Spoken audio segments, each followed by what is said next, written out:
Welcome to the first event in our new series of Google Plus Versus debates organised by Intelligence Squared. Tonight, just 1 week before Christmas, we are debating the politics of giving. And the motion for debate tonight is, don't give a goat for Christmas, the aid system does not work. The current system of mega aid creates dependency, drowns out responsibility, and fosters extreme social inequality. That's what the critics of Western aid systems say. They say it should be stopped. Hang on, say the defenders of aid. Tell that to a family who's lost children from AIDS, or malaria, or TB, or diarrhea. These are the diseases that befall the poor and that are preventable through pretty basic means. Foreign aid does a huge amount of good, they say, saving lives and bringing the bottom billion, those people living on less than $2 a day, out of their misery.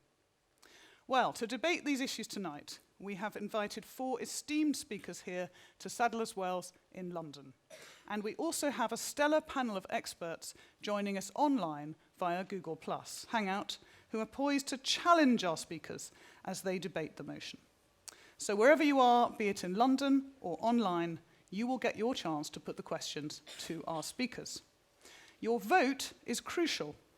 As with all Intelligence Squared debates, we've already asked you to vote, either in the hall here or online, and in a short while I'll be announcing the result of that pre-vote. And at the end of the debate, when you've had a chance to listen to both sides of the argument, we'll be asking you to vote again. So now, without further ado, let me introduce our first speaker for the motion, which I remind you is Don't Give a Goat for Christmas. It's Richard Dowden. Richard Dowden is director of the Royal African Society. He first went to Africa as a teacher in 1971, and then as a journalist for The Times, my newspaper, in 1983.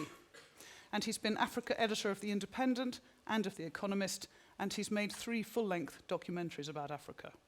His book, Africa, Altered States, Ordinary Miracles, was published in 2008. Richard, please come and speak for the motion.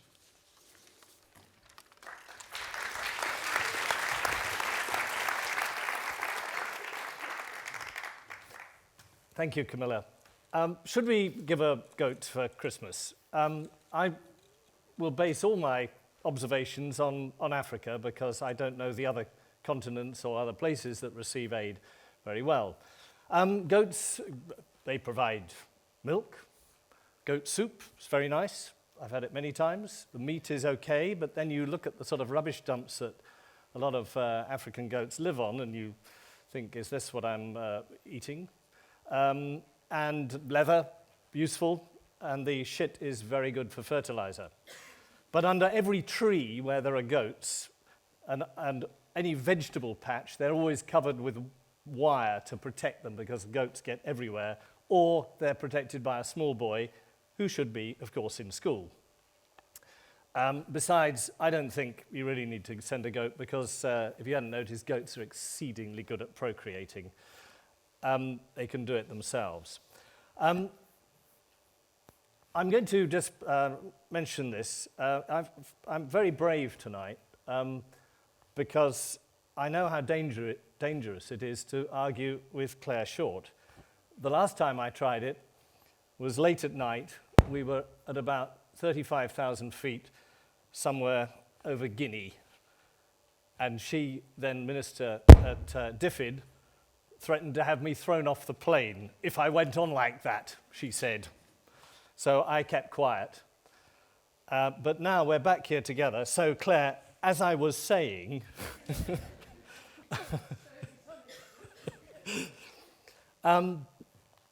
where there's a catastrophe, an earthquake, drought, flood, of course you must help in whatever way you can, whether it happens in Somalia or Surrey.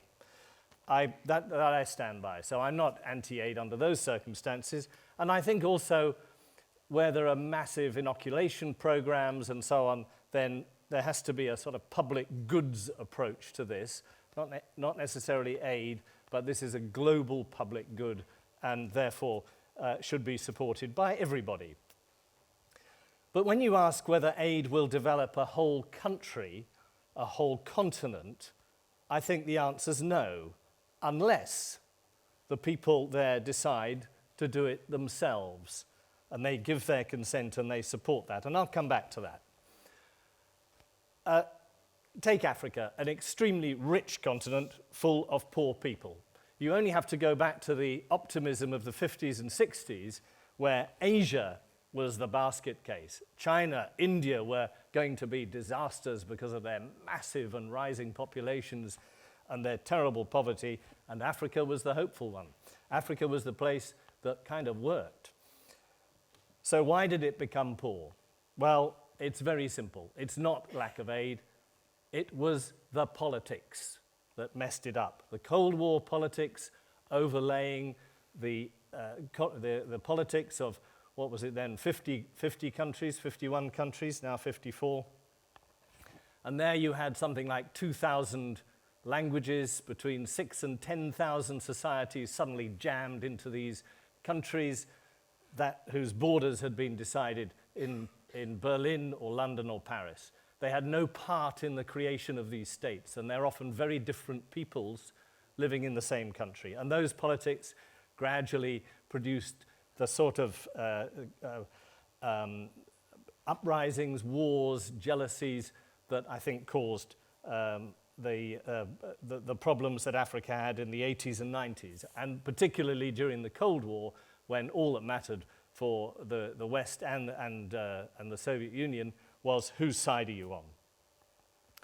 So despite what we think is probably about $1 trillion in aid over the years, Africa actually is worse off after all of that than it was before.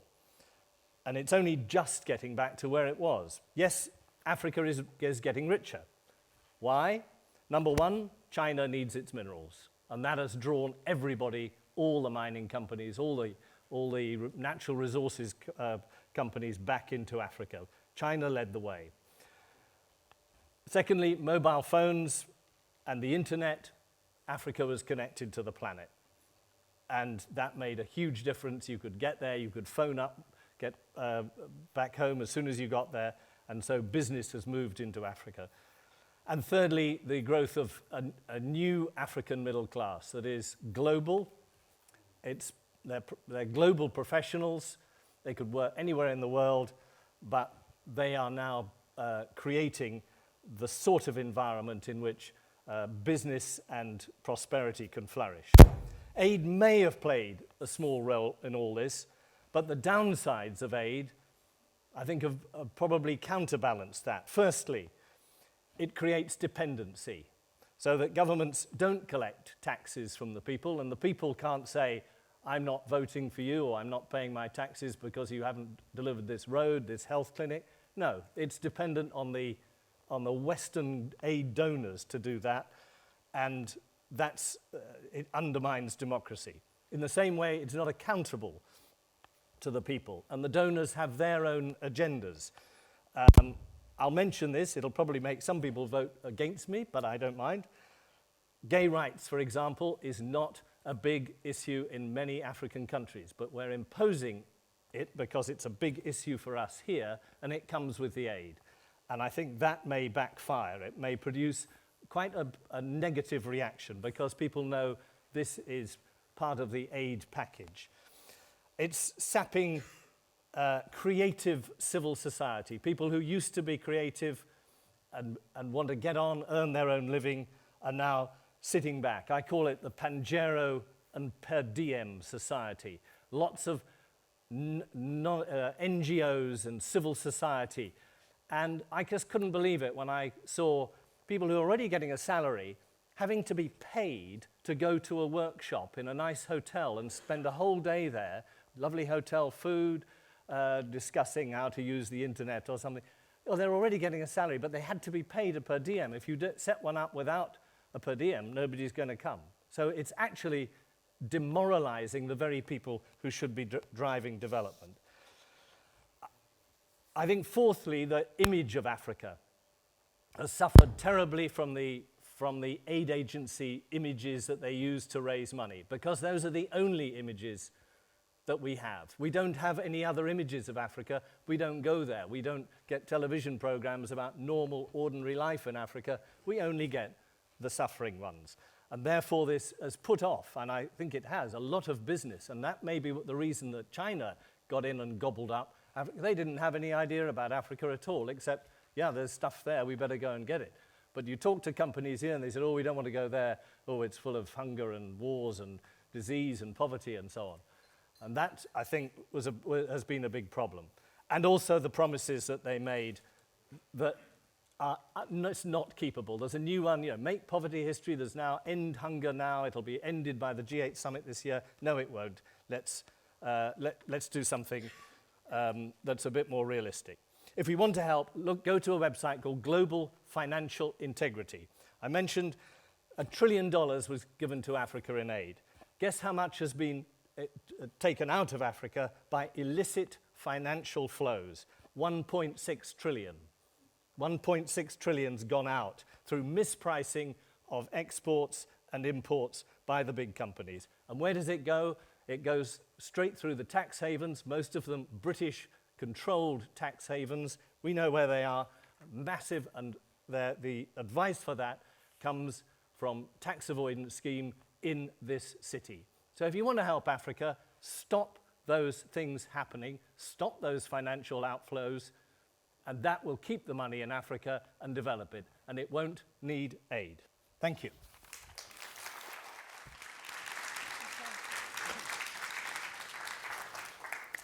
Right, I'm going to ask Joanna Kerr from ActionAid, who's in the Google Hangout, if she'd like to challenge Richard on any of the points he made. Joanna.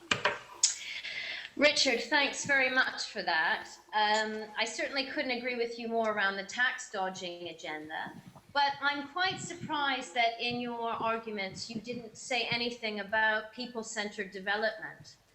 You probably know very well that there are many, many hundreds of small civil society organizations that are doing just what you've said, trying to stand up to hold their governments to account, to ensure that aid is spent transparently and accountably. They are the watchdogs, they are the entrepreneurs, they are the human rights defenders. And in fact, many of their activities, despite the fact that you said that some of them are being paid to go to workshops, most of them are not. And they are thriving human rights, people-centered development movement across Africa and across the world. So what would you have to say about that? I would ask why they're not being funded locally, why they need outsiders to tell them what they should be doing and how to do it. Why can't they support themselves? Are they not convincing to the local people?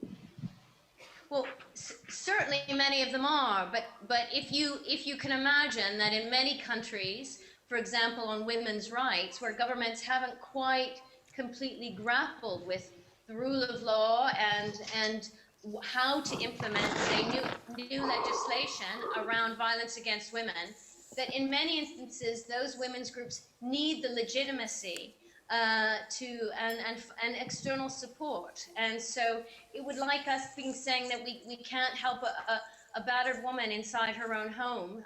She has to find resources internally. Would you justify that argument? I wouldn't, but as a short-term, maybe a short-term thing to set it up, but then say, right, we'll support you for 2 or 3 years, but you've got to find your own money. And if you've got real issues that really affect everybody, surely you can raise that money locally to support you. But don't you also think that many governments and donor governments are actually trying to reduce aid dependency? In fact, the British government itself has been around revenue systems and building successful revenue systems so that we can actually increase mobilization. And that's actually done through aid money. Don't you think we're all in the same boat on that one? Well, I think if this was true, then the strapline of DFID and all the other aid agencies with the strapline would be working for our own abolition. And so it should be, so that people do become self-reliant. But I don't find a great deal of that. On the contrary, I find we've got to find a new cause, something to raise money, and continually Richard. hoping for that, they can continue, not that they will, job done, go away. Richard, thank you very much, and thank you to Joanna Kerr, CEO of ActionAid, and hopefully we will hear more from you a little later on. Now I'm going to introduce Clare Short, the former Labour MP and Secretary of State for International Development from 1997 to 2003. And of course, Clare led DFID, which was a new ministry created after the 1997 general election to promote policies for sustainable development and to eliminate poverty. In 2003, as many of you will remember, Clare resigned from the government over the Iraq War. She stood down from Parliament in 2010. And she's now active in various organisations working on slum upgrading the developing world. She's working on transparency in oil, gas and mining, African-led humanitarian action, destitute asylum seekers in Birmingham, trade justice for the developing world, and for a just settlement of the Palestinian-Israeli conflict. Quite a large bag of challenges. Clare, you have your 9 minutes to speak against the motion. Thank you.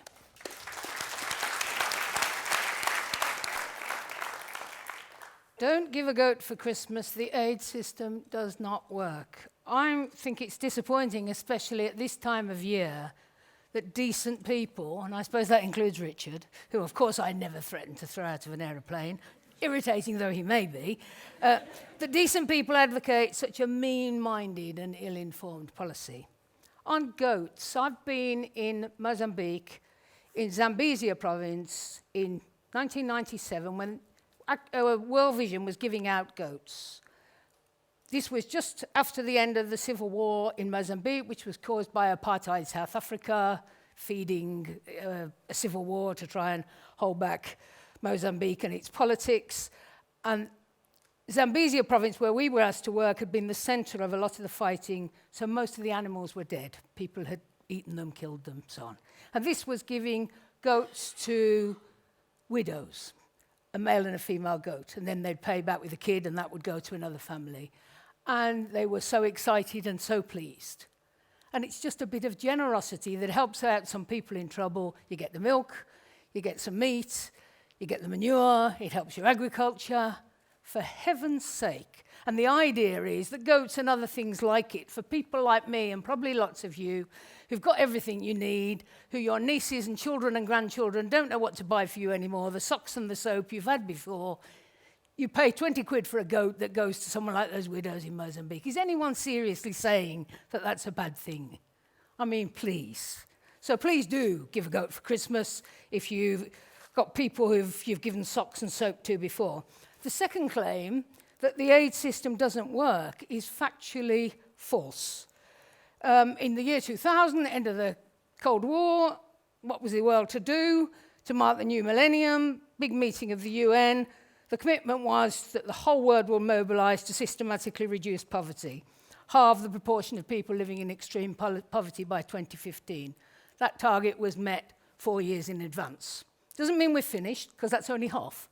But it means when the whole world mobilised and knew what it was doing, significant extra progress was made. Past 2 decades, global life expectancy has risen by 10 years. You know, low life expectancy is a measure of underdevelopment. If you look back in history, in all countries, people didn't live very long. It's advanced everywhere. HIV/AIDS infections peaked in the year 2000 and are now declining. And that's a massive mobilisation of effort on drugs, education, all the rest. You need to treat gay people with respect if you're going to achieve that too, Richard. More than 30 countries have graduated from the list of official aid recipients. Korea, Taiwan, Cyprus, India is now lower middle income, Zambia is now lower middle income, Ghana is now lower middle income. There's lots of progress taking place and lots of countries moving through aid. Korea is now a donor, so is Taiwan. More children in school than before, particularly girls, and educating a generation of children is the most developmental thing you can do. Even in my day in DFID, and they've built on it since, lots of works with countries in helping them build their own tax systems. So aid goes in alongside their money, so they run their own systems, and it's then is no longer needed as their economy grows and they raise their own resources. 10% of aid money goes on international emergencies. Richard says he doesn't mind this, it's aid. It used to be 5%, but we're getting more emergencies and crises because of climate change and unstable weather. 200,000 people died in the Haiti disaster. and the system is better at collaborating internationally and getting help in quickly to people, that's aid. If you want to vote for this, you're voting against that going on. It's part of the aid system. And progress is not a result just of economic growth without development effort and aid. In China, Japan was a big aid donor, and they took lots and lots of advice from the World Bank, which is funded through aid money. Korea got massive, which is the most spectacular and speedy advance in reducing poverty and was one of the poorest countries in the world in the 60s, massive aid from the US. Europe, post the Second World War, was a basket case. And the US decided the Marshall Plan. It was pure aid. It was 130 billion over 2 or 3 years in today's money to get Europe up and working for the benefit of the people of Europe, but also for the US that could then trade with Europe, and otherwise it would be affected. Africa, in the last 10 years, seen the best development and achievement, the biggest reductions of poverty, the growth of a middle class, as Richard has said, more children in school, more graduates. And it's partly the commodity boom, of course, but there's been a commodity boom before in the 70s. It's commodities that increase prices and good governments that spend the money well on developing their people and their economy. Aid is more effective than it has been previously. In the Cold War, it was used disgracefully by both sides to support their politics. So Mobutu, the terrible dictatorial kleptocrat in Zaire, was funded by the West because he was a pro-Western dictatorial kleptocrat, and so on. It's not perfect. There's needs for improvement. For example, in Africa, the Development Assistance Committee of the OECD on Africa has brought together Chinese experts, African thinkers. What's the lessons of China's rise? How can Africa take on those lessons? It isn't true that there's one system for all countries. There's lots of people who think. And then on the money. It's much less than you think. The UK gives £8 billion a year, massive increase. In my day, it was £2 billion. On defence, we spend £40 billion. The whole of our public expenditure is over £600 billion. We're a rich country. We've got problems in our country because of the way we use our money and share it, not because we spend a mere £8 billion on aid, given all the rest of the money. I hope that you and the voters across the world will be persuaded by the facts and some kind of spirit of generosity and some sense of historical responsibility. Countries like this exploited India and Africa shamelessly and disrupted their history and gave them rotten borders and all the rest of it. And just a bit of investment in helping countries build their own institutions to take their economy forward, surely we ought to do. The Universal Declaration of Human Rights has social and economic rights as well as civil and political rights. Every human being is entitled to basic health care, is entitled to be educated. And it says each country has a duty to bring these rights to all its people, and all of us have a duty to create an international system that tries to secure all those rights for all people.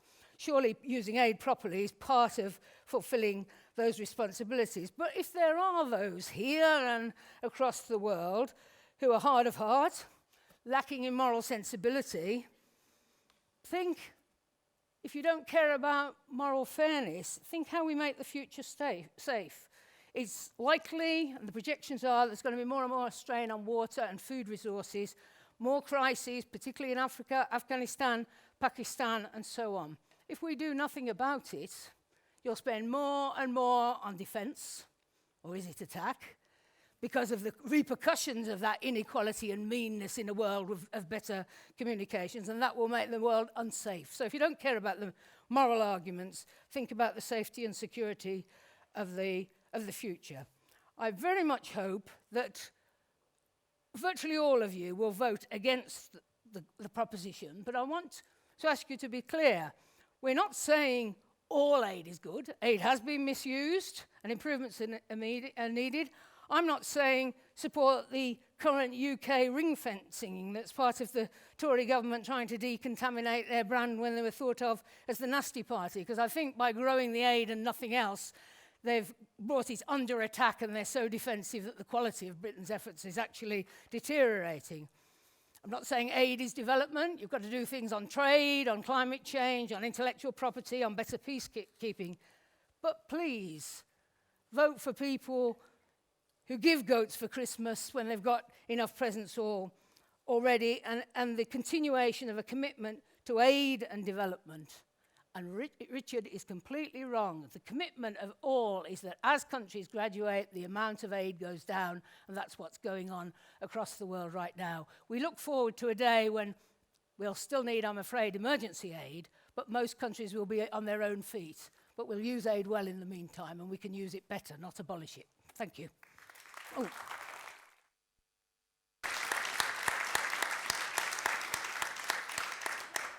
Thank you, Claire. I'm going to bring in June Arunga, who's in Nairobi. She's a businesswoman and entrepreneur. June, you've heard Claire say that we're not actually spending as much money as we think on aid, and that it's a very good thing. Would you like to challenge that point of view? Yes, thank you very much for the opportunity. I don't think anybody can stand... Is that my mic? I don't think there's anybody who can stand and say that immunizing children, feeding starving people, and so on and so forth is something to take lightly. Not at all, and that's not what I'm standing here to say. But I'd like to ask the speaker whether she can refute the fact that the damage that aid has done on this continent is so significant. Fixing Mobutu's Congo, something that brushed over. Fixing Mobutu's Congo is something that is, I mean, you don't even know where to start. Look at it. The complete mess. That is a big result of the Cold War military aid. Mobutu left government with over $12 billion in his account. Of the $12 billion he received as aid, just from the IMF alone, $6 billion of it ended up in his private account. Everywhere in Africa that you see dictators, aid is right next to their name. Another example in point, and to show you how much people suffer under these people, just look at what happened to Mubarak. $3 billion a year to just build a massive military. I don't think that despite the good things that aid has done, the immunizations, the antiretrovirals for HIV, the subsidy to that, the results are there to speak for themselves. I've seen them personally, but the damage we have to deal with, the interference with personal governance, with achieving a full citizenship for African people. This is the age-old debate on aid. I'm curious what Claire has to say about that. Well, first of all, anyone who says they believe in emergency aid, they believe in using money to get immunisation of all children, and that's partly why we've seen such a drop in the number of children who die before the age of 5, that they approve that kind of aid, can't vote for this proposition, because that's aid. I mean, you might not want the other parts, but that is aid, and if you think that's good, then you have to stick with the project and talk about how to use the rest better. On Mobutu, there's no doubt, and as I said in my remarks, the West funded him because he was pro-Western, but it is not the case that the disaster and the tragedy that is the Congo, the Democratic Republic of Congo, is a result of aid. It's a result, since King Leopold of the Belgians on, of Western companies exploiting that country and all its rich, rich mineral resources that should have been used to develop the life of their people instead of enrich King Leopold and lots of other companies. And as you know, and this is an argument that's very important, the commodity boom has the same consequence that you're all attributing to aid. Because you tend to get problems of growing inequality and growth of corruption when you get a lot of money coming from oil and mining, because that accountability to people breaks down and the resource flows go direct to government. That's the tragedy of the Congo. That's the explanation of the poor governance of Nigeria. Okay, Claire, but and it's a tragedy and we need to work on it, but it's not a consequence of aid. I mean, that is just factually not the case. Claire and June, there's obviously a lot more to say on this, so hopefully we can come back to some of that in the debate. I'm going to have to thank you. Sorry. We'll move on to Mark.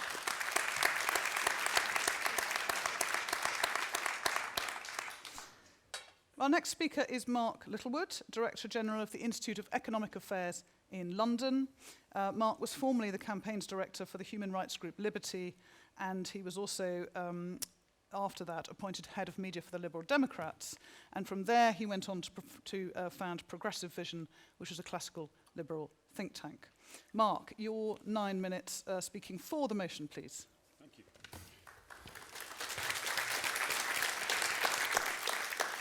Well, as Clare has rightly pointed out, it's the festive season. It's nearly Christmas time. It's a time for giving and sharing. And therefore, unfortunately, your working assumption, I fear, is that we're on the Scrooge side of the house on this debate.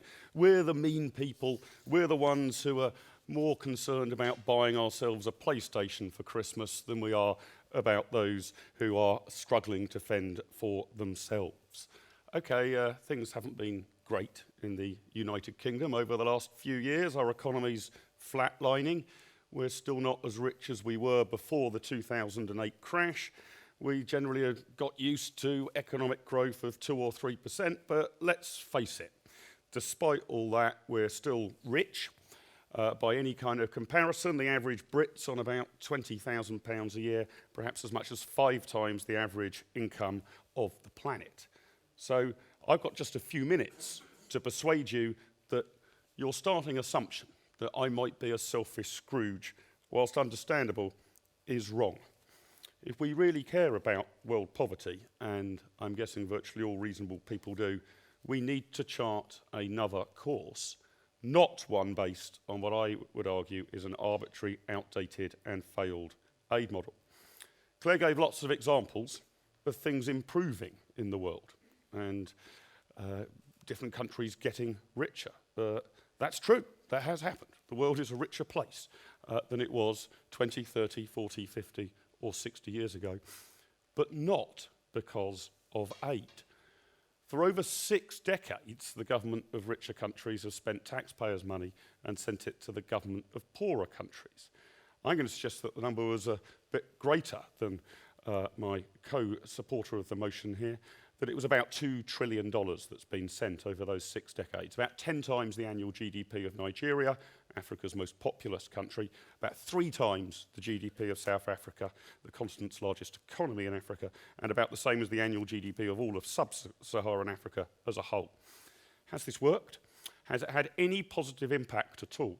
Well, actually, the answer to that question, has it had any positive impact at all, is probably yes. I'm not saying every last dollar of this has gone awry, but in short, the tragic answer is no, if you look at aid in the round. What sort of positive impacts would we expect to see if aid was working? Not merely countries getting richer or infant mortality falling. That would be happening anyway, we'd hope. So let's look at the World Bank's World Development Indicators from 1975. No correlation at all between overseas development aid received per capita and economic growth. No correlation. Surely if aid is doing good, you'd expect to see the countries that it is being pumped into growing rather better than the countries in which it is not being pumped in. Yes, okay, those countries might be starting at a lower base, but you would expect to see a rate of return. None. No correlation can be found. Since 1960, the World Bank can find no correlation between overseas development aid per capita and life expectancy from birth.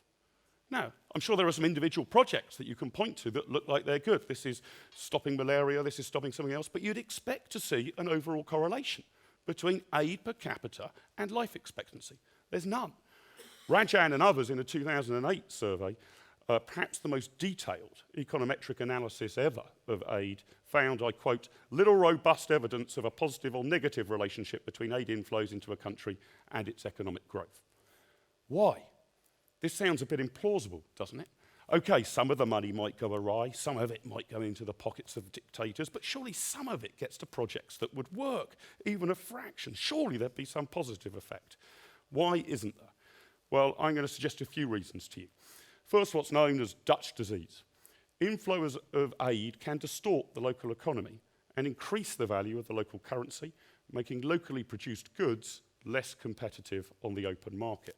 Paradoxically and worryingly, it seems that low-income jobs in those countries are the most affected, and those jobs are from the people we are most trying to help. Secondly, and this has been alluded to already, what economists call moral hazard. If there's the prospect of future bailouts, this doesn't necessarily give a government the incentive to utilise ways that actually lead to economic growth. And thirdly, of course, rent-seeking behaviour. Individuals and groups seek to get their slice of the aid pie. Patronage is promoted, and the nests of the elite are often feathered. Jankoff and others looked at this last point in a survey just a few years ago. Countries with higher aid tend to be less democratic. Well, perhaps that's not surprising. But the institutions are less responsive to citizens, and the economies tend to grow less quickly. Crucially, however, what they found was that higher levels of aid tended to be followed by poorer government. So there was evidence of a causal link. The more aid you gave a country, the worse government got. Uganda is a particular example. In 1987, new administration comes into place. This is post the disaster of Idi Amin, who probably spent $1.5 billion US on weaponry from US and UK aid budgets. The new government implements reforms and improves the economy. In 1998 and 2000, in recognition of this good practice, debt relief's given. About $2 billion is wiped off its $3.2 billion debt, in sort of praise or reward for a good policy environment. And then the problems start. The problems really start at that point, and I believe actually the person who pointed this out might be one of our expert panelists today. Instead, the Ugandan government, instead of using that money to leverage further reforms, Andrew Mwanda found the following. It was used to indulge the political elite and the military. It bought a jet for the president at the cost of $35 million US. The government launched military adventures in Sudan and Congo. Ugandan military spending almost doubled. The Ministry of Finance Public Expenditure Review in 2002 showed that the cost of political patronage had increased by 16%. Aid made things worse. And of course, even where we can see good aid projects, whether it's providing a goat or Bill Gates inoculating people, there is a problem that you always need to bear in mind about the problem of displacement. What would be happening if that support wasn't given? So for example, even if you assume there is a benign and benevolent government in place, are they simply transferring resources that would otherwise be spent on the inoculation program, the schools, the hospitals, giving people goats or whatever, and using that money for, say, the military or their own devices? We don't know that those things wouldn't be happening if that aid was not provided. And there's a danger that we fall for what the great French economist Frédéric Bastiat pointed out as the difference between the seen and the unseen. Yes, we will be able to point to a particular road or a particular school or a particular inoculation program and trace the aid program that's funded for it. But it's a lot harder to trace the damaging downside that I've pointed out, the Dutch disease effect, the moral hazard effect, and the like. Of course, it's no secret what makes countries richer. Capitalism and free trade is what makes countries richer. South Korea has not become rich because of a government aid program. It has become rich because it has been a capitalist country. If you really want to help the poor this Christmas, I'm afraid you're going to have to do rather more than buy a £20 goat. You're going to have to look at the overall trade figures. The poorest 49 countries in the world, that accounts for about 1 in 10 human beings, only account for 0.4% of world trade. The United Nations calculates that £2 billion every day is lost to poorer countries because of trade barriers erected by richer countries. That is 14 times the amount in aid. If we open the markets, we would see a massive and radical improvement in these people's positions. Latin America tried to go down the route of trade protection barriers and the likes from the 30s to the 80s. The tiger economies went down a very different route. And South Korea, which was in 1960 poorer than two-thirds of the countries of sub-Saharan Africa, is now the 12th largest economy in the world. This is a harder sell. A goat won't sort things out for Christmas. We need to sort our politics out. We need to sort our trade arrangements out. And I'm afraid you can't do that by buying something for 20 quid for your aunt and uncle on December the 25th. But you perhaps can do it by getting more actively involved and demanding that our institutions and trade framework changes. If you do that and succeed, you really will make a difference. Thanks for your time.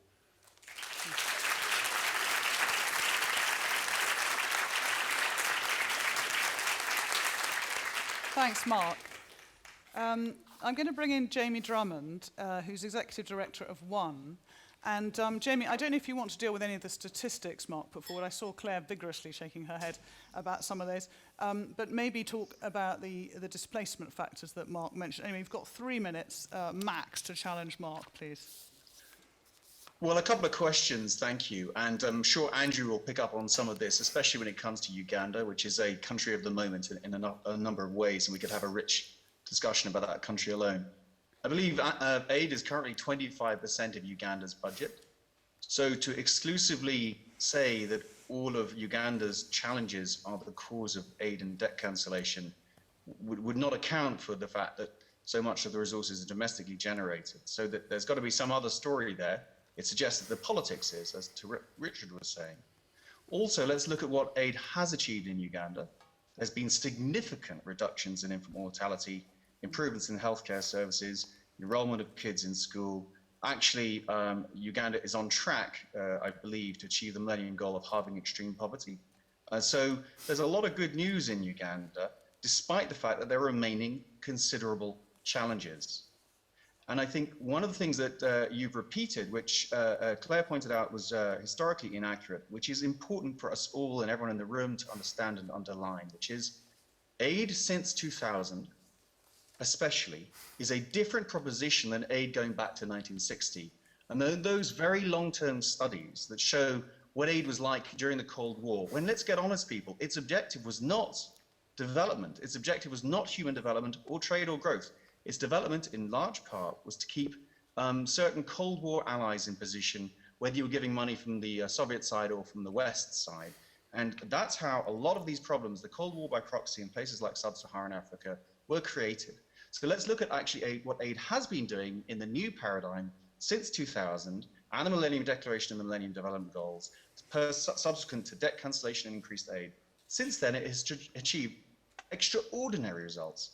And many countries in Africa have achieved faster development returns than any countries in any time in human history.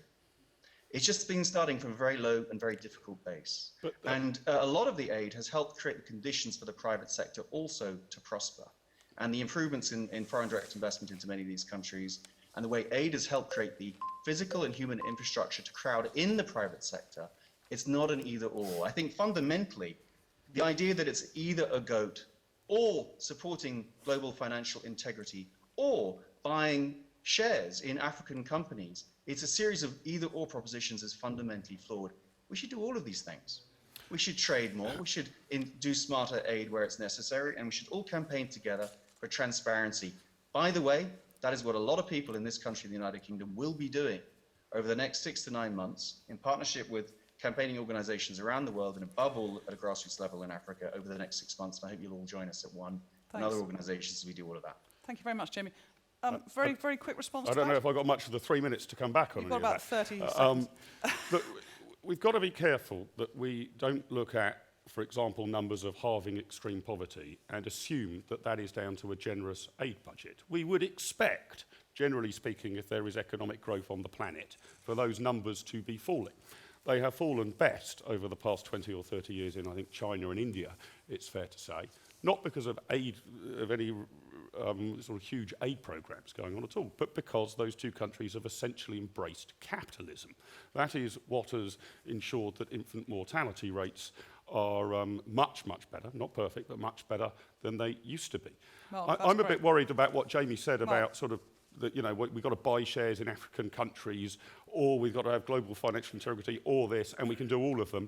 I don't believe that's the case. Mark, I don't believe that's the case. I think we need to trade with them, and they can look after themselves. Thank you. Thank you, Mark. Great.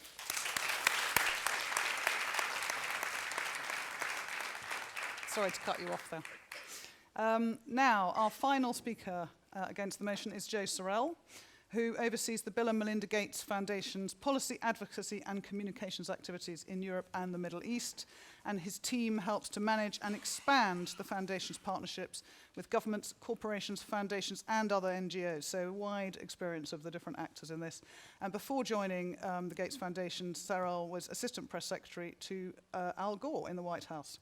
So please give us your 9 minutes. Thank you very much.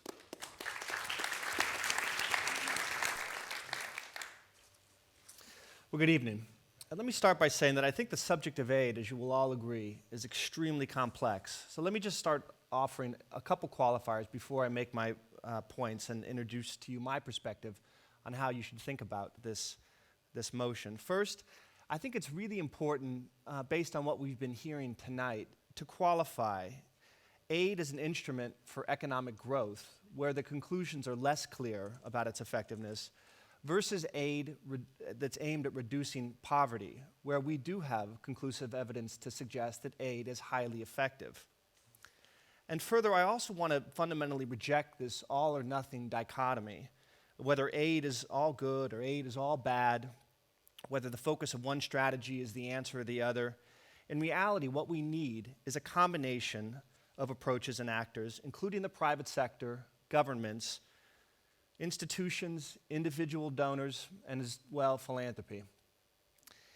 And in a related point, we should acknowledge the fact that aid originates from lots of different sources, and many of it coming in various different shapes and sizes, and some of that is much more effective than others.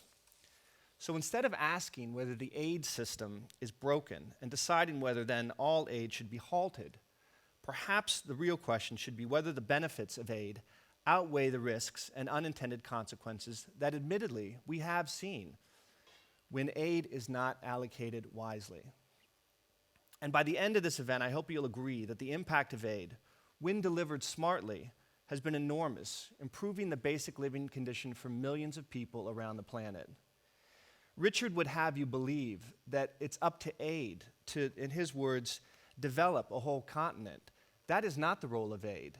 When we see aid spent wisely, we have seen vast improvements in things like health, in education, and that's what we should be focusing on, how to spend it most effectively.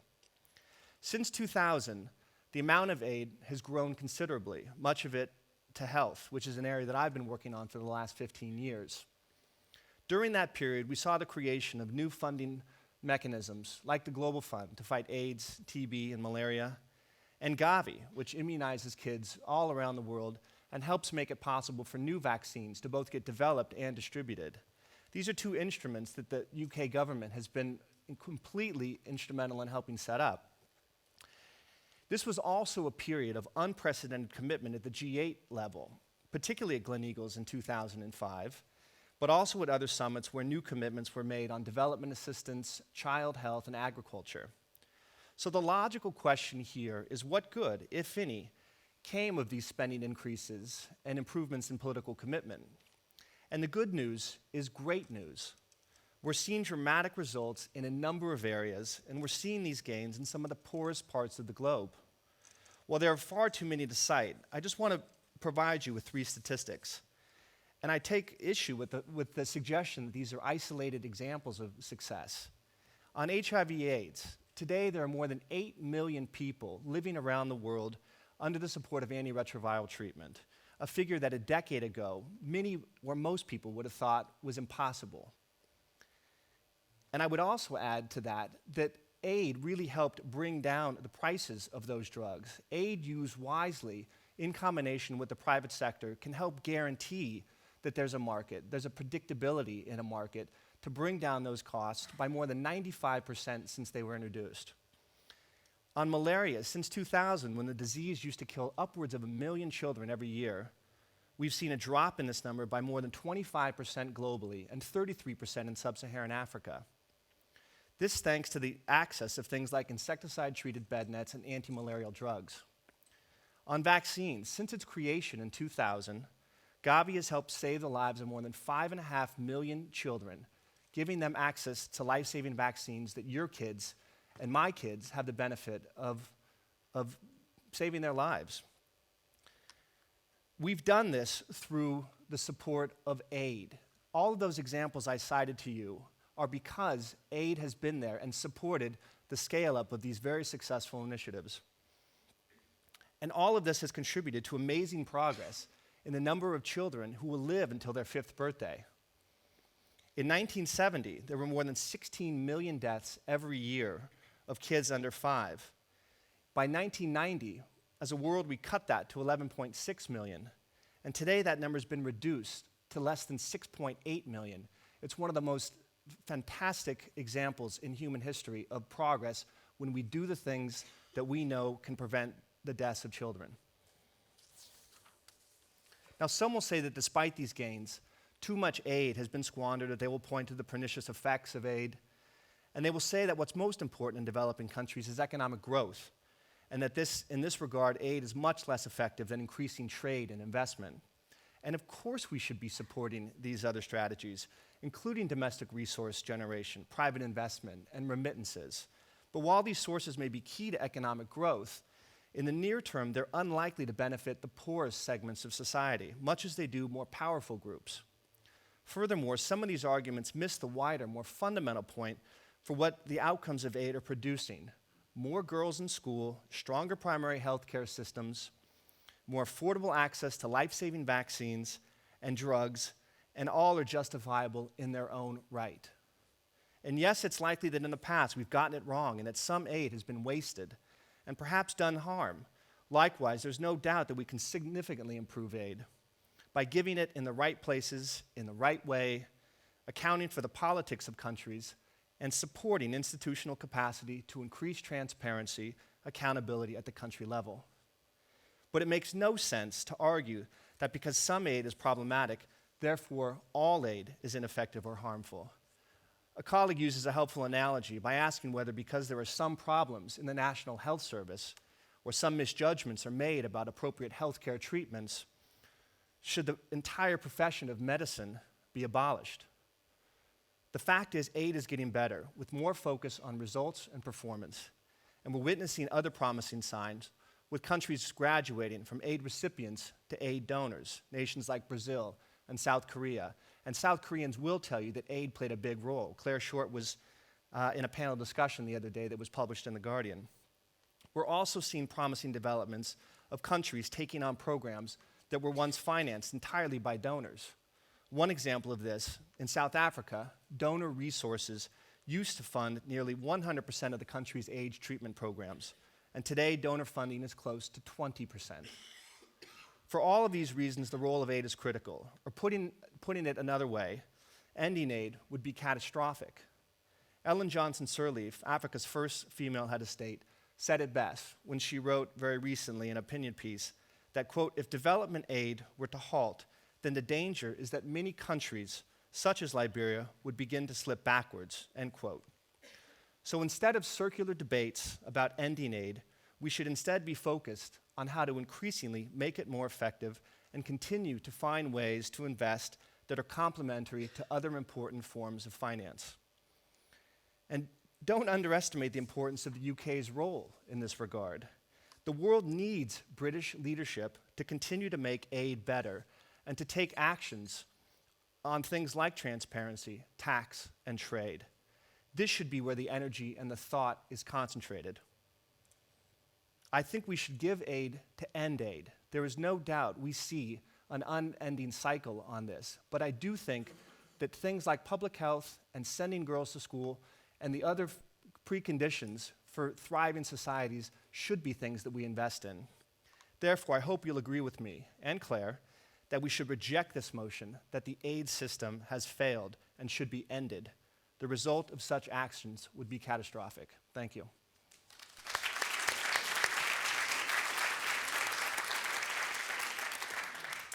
I'd now like to bring in Andrew Mwenda, a Ugandan journalist who, I think you're in Uganda at the moment, Andrew, who founded The Independent, which is a Ugandan current affairs magazine.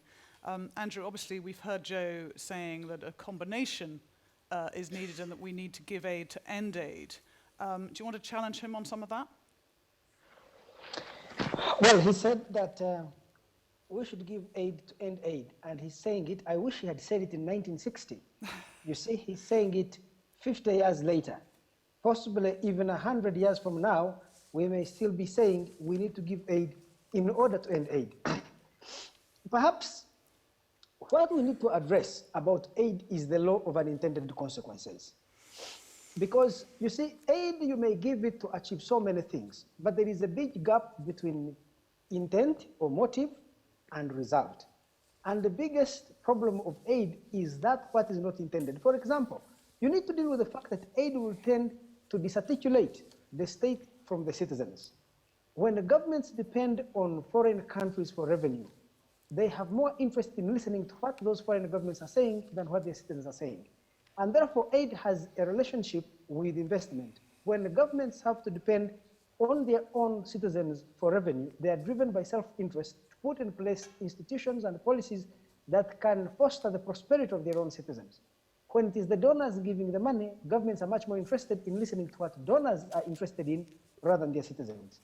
The other is on humanitarian aid. I am not a keen supporter of even humanitarian aid, because oftentimes aid may achieve short-term humanitarian objectives, but at a price, and that is the price of crippling the kind of mechanisms that ensure internal institutional, policy, and attitudinal change which are absolutely necessary for long-term self-sustenance.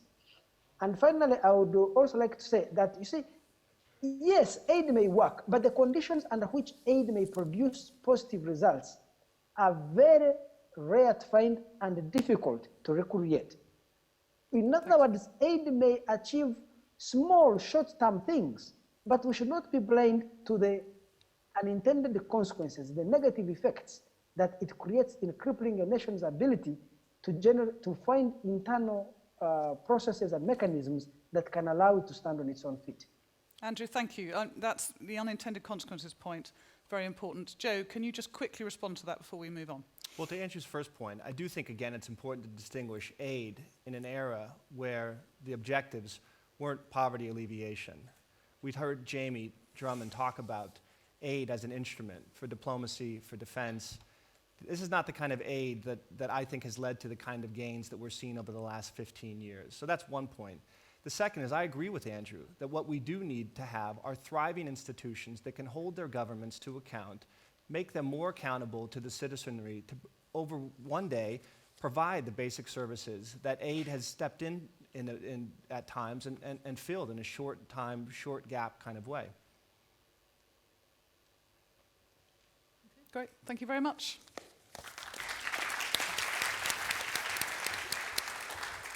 Thank you very much to all of our panelists so far. Now, this piece of paper, very important. This is the answer to the pre-vote. So before you entered the auditorium, you voted for the motion. The motion, remember, was don't give a goat for Christmas. Did you vote for or against? Right, so here we have it. Before you came in, 43% of you agreed with the motion, don't give a goat for Christmas. So there's some work to be done on my left here. 26% of you were against the motion, and 28% were undecided. So there's quite a lot to play for on both sides of the room. Very, very good. And obviously we'll come back later on and let you vote again and see if any of you have changed your minds.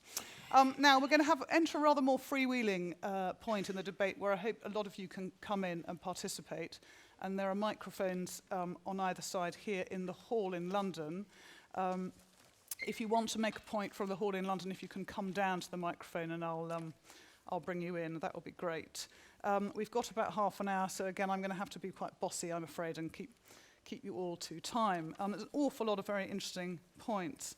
I just wanted to start by posing a question, actually to Jamie Drummond, if that's possible, of the One Group. There have been a couple of, we've obviously had a disagreement, I suppose, about the extent to which aid can alleviate poverty. It was really the point Joe made versus economic growth. And the gentleman here on my right made some quite strong points about displacement and the need, for economic growth to succeed. Maybe you don't need to dampen down entrepreneurship with aid. Jamie, I just wanted to ask you the question specifically about South Korea.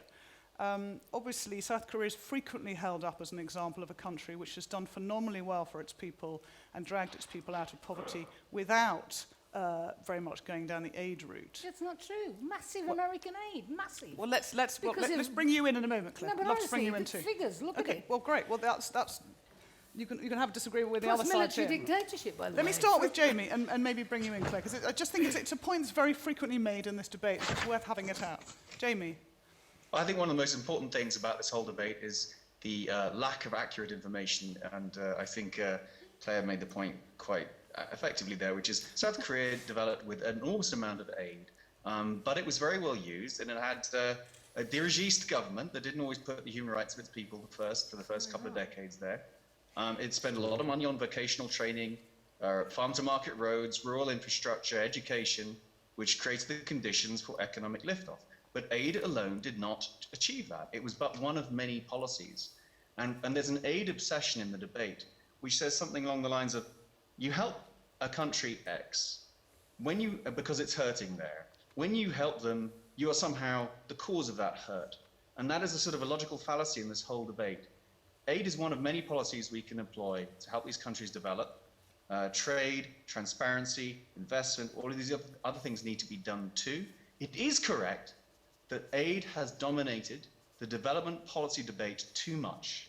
And insofar as all those who say aid to Africa should be ended, or for example, have made a useful point, it is that it has created the broader understanding of the whole holistic development policy menu is back on the table in a much more holistic way, and that is a good thing.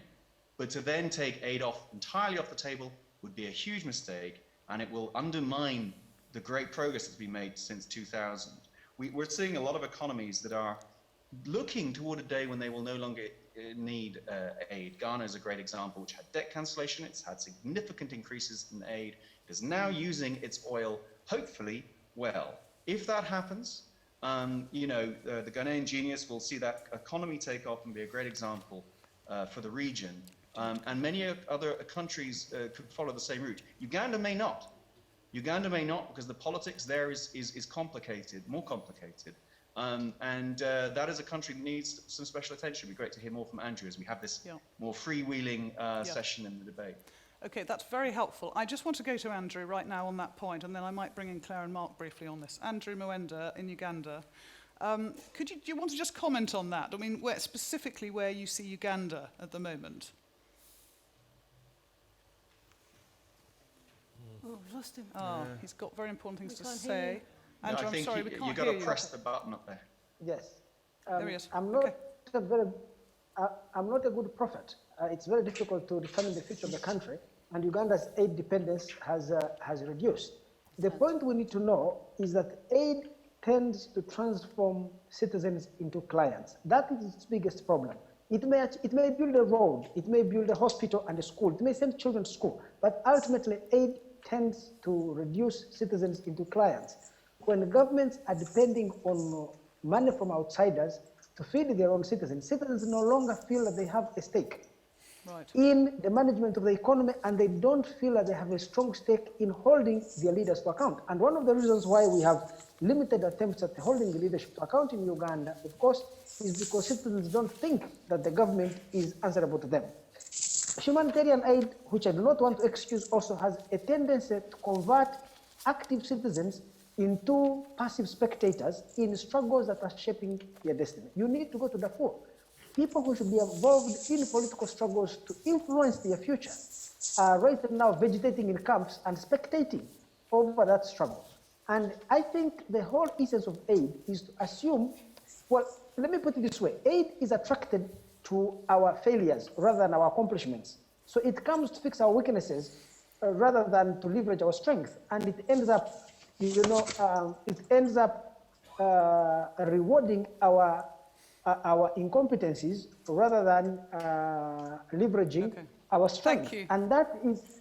Andrew, so you think aid is basically fixing the weaknesses, but it's not looking at the strength. Can I just bring in Joanna Kerr from ActionAid on this point about people not having a stake, which Andrew's just made? Joanna. Well, I would totally disagree that all aid is turning citizens, because again, it's homogenizing what is this understanding of aid. His own country has many, many active citizens who are very vibrantly fighting corruption and seeking transparency.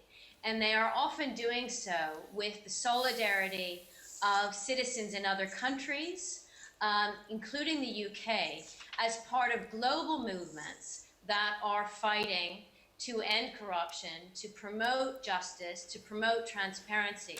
So Andrew's using a very narrow definition of what the aid system is.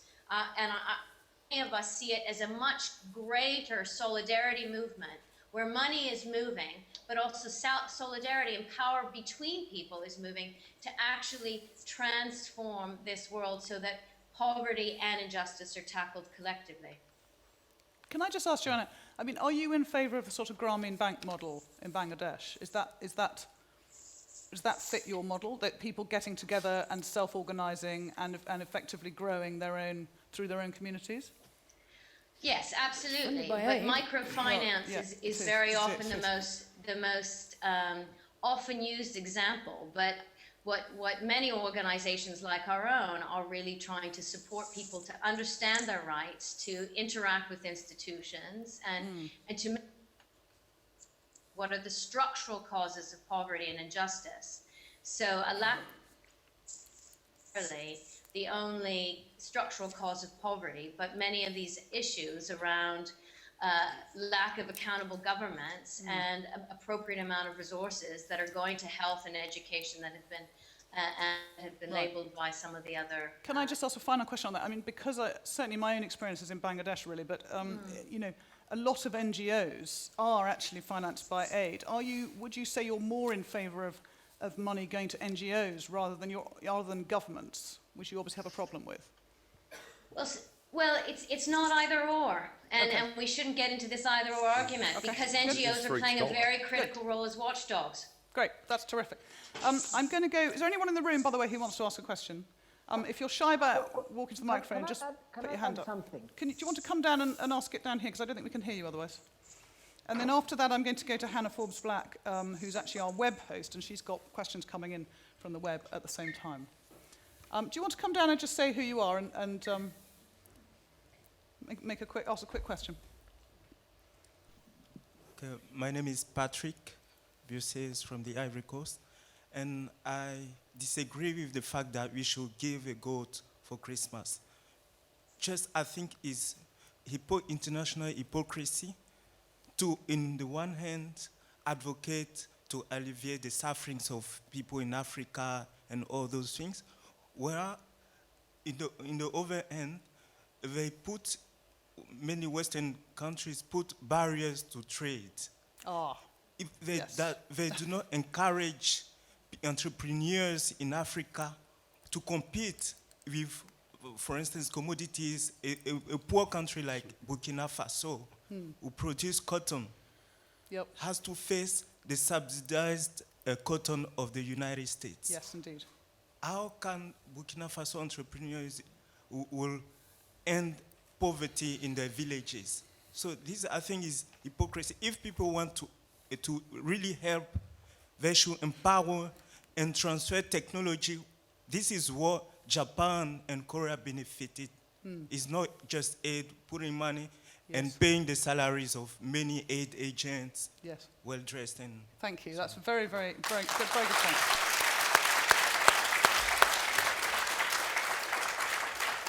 Do we care about factual information? America extended a very generous thing on cotton trading and grew cotton imports from Africa and gave them access to its markets, and it had good beneficial effects. There's no doubt we should do more on trade. But so the women in Mozambique who welcomed the goats, I mean, it's not one or the other. We should do the lot. Well, that's the question, isn't it, here? Yeah. Should we do the lot or not? That's becoming, it's clearly becoming. Mark, do you want to briefly come in on that point? And then I'm going to go to the web and I think get some questions. I think from what you've heard, that the problem here is disentangling causation and correlation, right?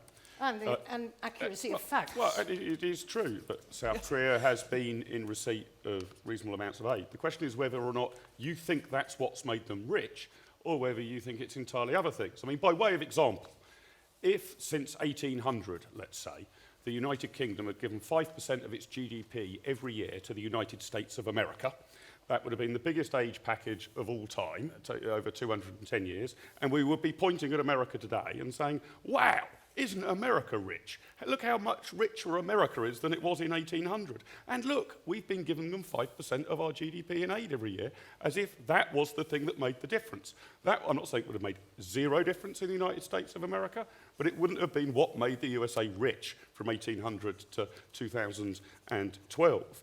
This client-citizen thing is really, really key, because I think what we really need to get down to is citizens in the country not receiving, if you like, paternalistic support, other than in the short term, but actually having control over resource allocation. And my concern, and I think the concern that was made by Andrew, is that that ain't happening. Fine, lovely. Now I'm going to take a couple of questions from Hannah. Great. Yeah, the general mood online on Google Plus and people following on YouTube has been that aid is generally a good thing, but that maybe the way it's managed is incorrect in some way. We had a question from Sanjay Negi in New Delhi, and he specifically in relation to UK aid, but I guess this could be generalised. He says, isn't UK aid simply a means of retaining British influence over state policy in developing countries? And I guess broadly this question is kind of referring to the idea that this is colonialism couched as humanitarianism. So if there's any responses to that, that'd be great. Well, the UK has just declared it's getting out of aid to India completely in 3 years, and it's in law, because I brought it in, that the UK aid can't be spent on anything except the reduction of poverty, and it's completely illegal to spend it on anything that would be commercially beneficial to UK industry. So it used to happen. The Pergo Dam was a terrible scandal. Mrs. Thatcher gave aid in order to get military sales, but that's been cleaned up, thank God. Yeah. But we're now in the position where the country with the most poor people in it, India, is not going to be given aid. Yeah. Because... Well, you're against it anyway. Right. 42% of children in India are stunted. But, and so do we give aid to governments or for people? And shouldn't those little children have enough nutrition and clean water so their bodies can develop and they can be themselves? Can I just bring in Andrew Melinda on that question? Yes, if Andrew's there. but the argument that aid is a good thing, but that has weaknesses that need to be fixed, is the same as saying that communism is a very good system of organizing societal affairs, but we need to fix some of its weaknesses. Because remember that as a moral philosophy, communism is superior to capitalism. It talks of equality, egalitarianism, sharing. But inherently it was flawed because it did not respect the natural evolved human psychology. So free markets cause international crises, so it should be abolished. Aid may be well-intentioned. That does not take away its inherent structural weakness as an instrument of development policy. Aid, it comes to eradicate poverty, not to create wealth. The challenge facing poor countries is not a challenge of eradicating poverty. It is a challenge of creating wealth. When you try to create wealth, the things you focus on, who are the change agents in society, and how can you engage them in equal partnerships that bring about wealth. But here you are coming to the poorest people and trying to give them charity in the hope that charity will transform them into entrepreneurs. That doesn't work. Okay, thank you. Can I bring in June Arunga? June in Nairobi, if we can come back to you for a minute. You talked very passionately earlier, actually, agreeing with Clare really about Mobutu and that regime. But, I mean, we seem to be getting to a point in the debate where there's quite a strong view that aid is good for some forms of poverty alleviation and for natural disasters and so on, maybe not so great for economic growth. Is that a distinction that you would agree with? No, I wouldn't agree with that distinction. And just because people have been calling out for the facts a lot, and a lot of the arguments we hear for and against aid have already been made. Let me just say, let's go to the facts. Here are the facts. Africa is a rich continent. I dare anybody to challenge that fact. Africa is a rich continent in terms of minerals, in terms of arable lands, in terms of rainfall, great weather. We have everything. Not only that, as far as capital goes, one of the speakers alluded to the Global Financial Integrity Report from 2010. Here are some of the findings of that report. Total illicit financial flows from Africa, conservatively estimated, were approximately $854 billion from 1970 to 2008. And illicit financial flows from the entire region outpaced official development assistance going into the region at a ratio of at least 2 to 1. So even capital-wise, Africa is rich. Somebody is stealing the money. And guess what? Half of that money ends up in accounts abroad. So just give us back our money. But forget that. As a young African woman, I just want to speak directly to the young people in Africa, because I don't care to convince the giver, as well-intentioned as they may be. What I want to dare the young Africans to imagine, and it's an imagination problem, as many people have said, is to imagine a time when our children are not beggars, when we have our dignity back, when we don't have to squirm in our seats because we're intelligent and we have all these natural resources, and yet we're reduced to be beggars just because we are stuck to some teat that carries interest. All aid is tied. So Africa is wealthy. We've got money that's being stolen. For the good people of goodwill out there who support aid, I'd say help Africa get that money that's ending up in foreign bank accounts in the West to come back, because these illicit financial outflows from Africa are growing at a rate of 11.9% per year, according to the same report. And that, staunching that devastating outflow of that much needed capital can cover all those things. So all that stuff you want to give us, we can buy for ourselves. I rest my case. Thank you. Is there anybody else in the room in London who'd like to make a point? Anyone else here, particularly on that last point? I'd like to respond to that if I could. Yeah, briefly, that would be great. Yes. I don't disagree with what you're saying. I don't disagree whatsoever. I do think that we should be standing aside, standing next to you, advocating loudly to try to stop some of these illicit financial flows, to try to support organizations on the ground that are fighting for improved domestic revenue collection, to make it easier on simple things like remittances and lowering the cost, where people are getting ripped off.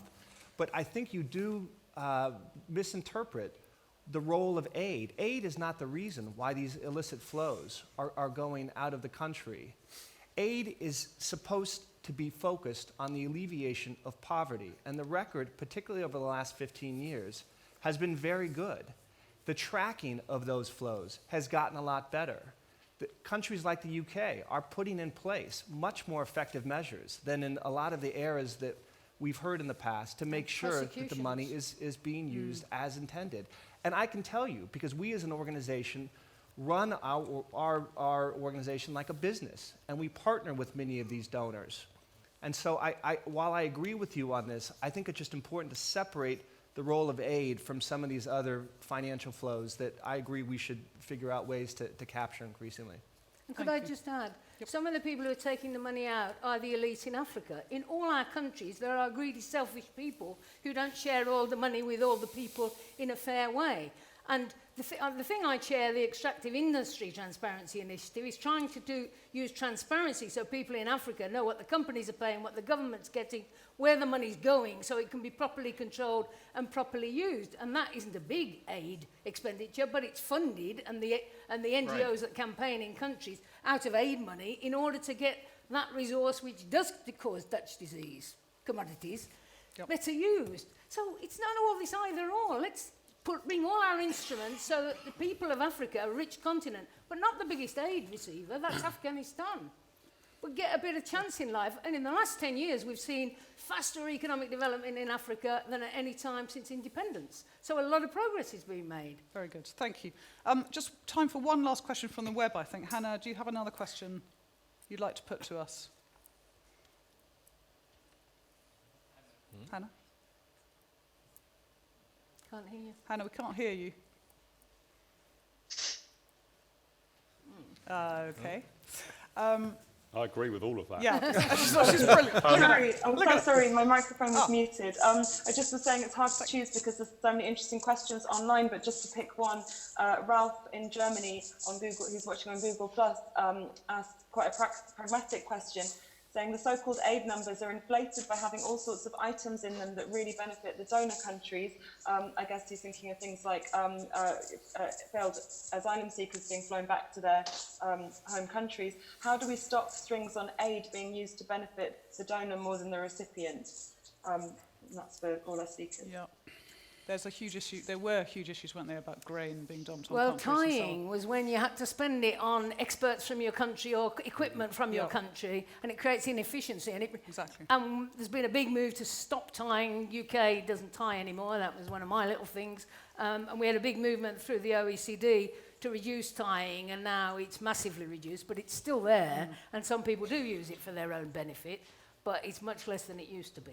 Good, thank you very much. So, I mean, there's a sort of, it's quite interesting, actually, more of a convergence of views in some ways than I'd expected, I suppose, where we're starting to get towards a view where, you know, maybe there's a combination of things needed, but also, Claire, your points made very strongly.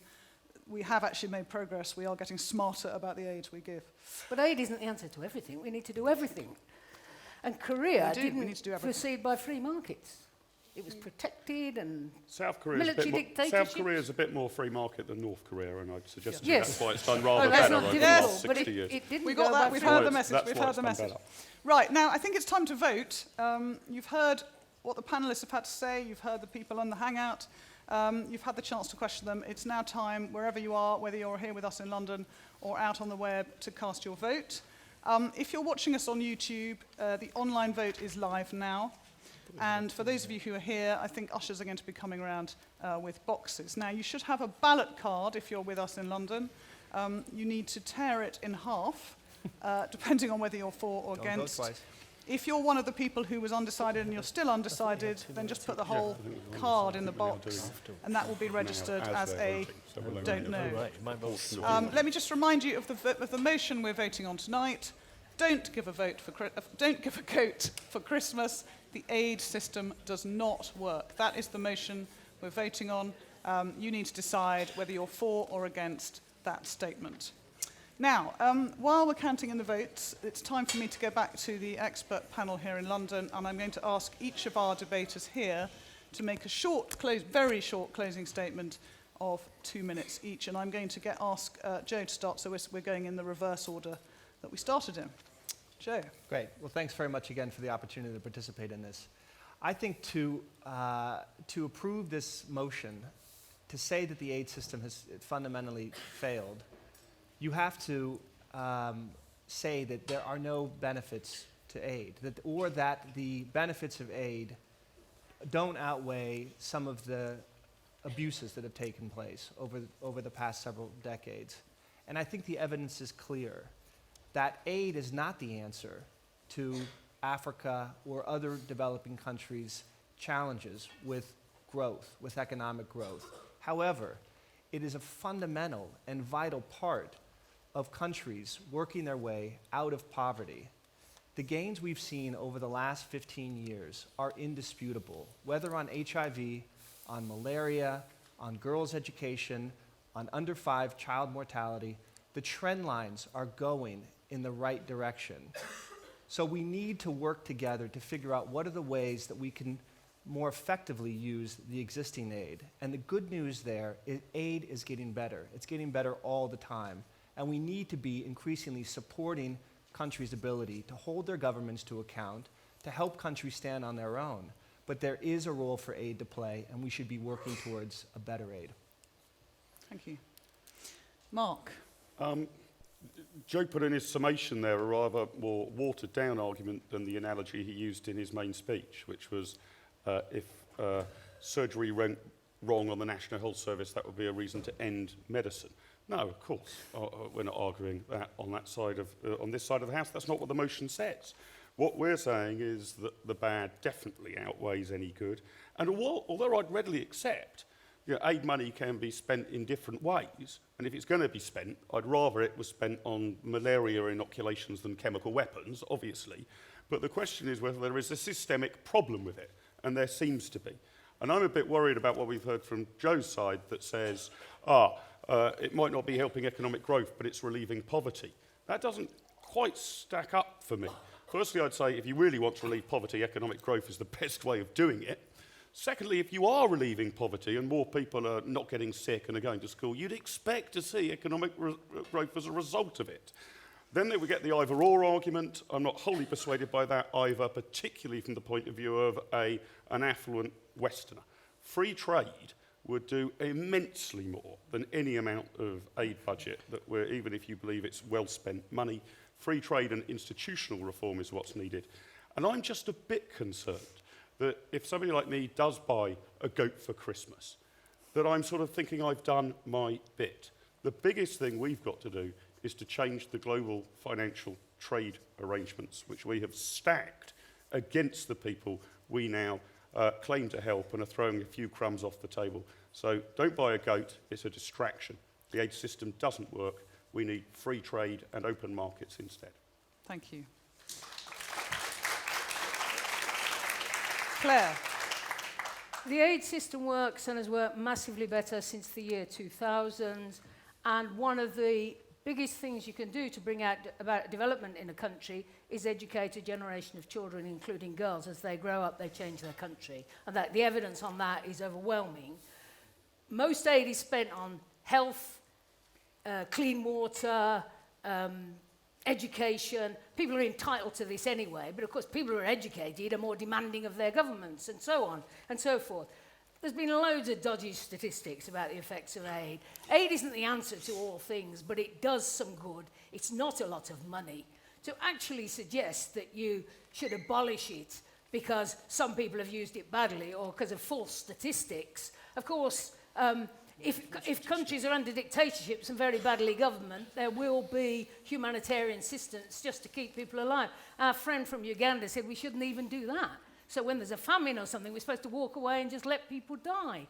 That is being argued. Of course, aid can't solve all problems, but it does some useful work. And of course, we need to improve the trade system, but not pure free trade, actually. We need to give some protection to some of the poorest countries, which Korea had massively, and so did Japan, in order to develop their own infant industries. But that's a bigger argument. But there's no doubt I agree with you. The trade rules are unfair and need to be put right. But you don't have to abolish aid that's doing some good in order to argue for the trade rules. You don't have to refuse to give a goat for Christmas because you can't use the rest of your brain to argue for fairer policies in lots of other areas. Come on. We're all capable of going forward on a number of fronts, and surely we should be generous and decent people. We should build on what works. We should make the world more fair and even. And across the world, there'll be more and more countries that have graduated from aid. The suggestion that countries are trapped in it is just factually false. Look at the DAC report of the OECD, and it will give you a list of 30-odd countries that used to receive aid and that receive aid no longer, including the famous Korea. Excellent. Richard, 2 minutes. Well, the motion is that the aid system does not work. I would say that it produces, it creates inequality, that on the one side there's a sort of feel-good factor, on the other side there's a dependency feeling, a feeling that you're somehow begging, that it makes governments, where it's government-to-government aid, not accountable to its people, but only accountable to its donors, and thereby undermines real democratic action. It's always full of these promises that this is going to solve the problem, and it doesn't. And I think it also increases corruption in the way of the money going through governments, and a lot of it has been stolen. We know that. I just think it could be better achieved by fairer trade systems, and which are relationships of greater equality, including greater freedom of movement. As anybody who's tried to invite people from other parts of the world to come to Britain, this is really difficult these days. But above all, just give back the money that's been stolen, and you'll find it more than the money that's been given in aid. And I think that's the fundamental point. It just creates a bad relationship between giver and receiver, and you feel that now. Whenever I talk to African governments, they feel awkward about it. They're not happy with this relationship, and I think it may be becoming an excuse for not doing the things that would really make a difference. But just to show that that the ultimate dream must be one of equality. When I go to my doctor as on the National Health Service, I don't feel I'm being given aid by anybody because I contribute to it. So, no, I'm not. It's my right. And why can't we have a world in which there is a global service that everybody contributes to, everybody feels part of, with great moral dimension, and is for everybody, and would provide global financial support for climate change, development, and for disasters as well.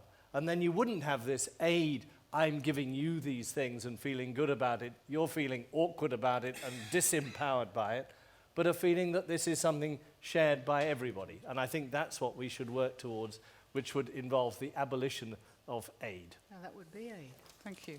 Let's give all our speakers a round of applause. Now, the final vote is in. Before I reveal it, let me remind you of how you all voted before we started the debate, whether you were online or in the room in London. 43% of you before the debate were in favour of the motion, don't give a goat for Christmas.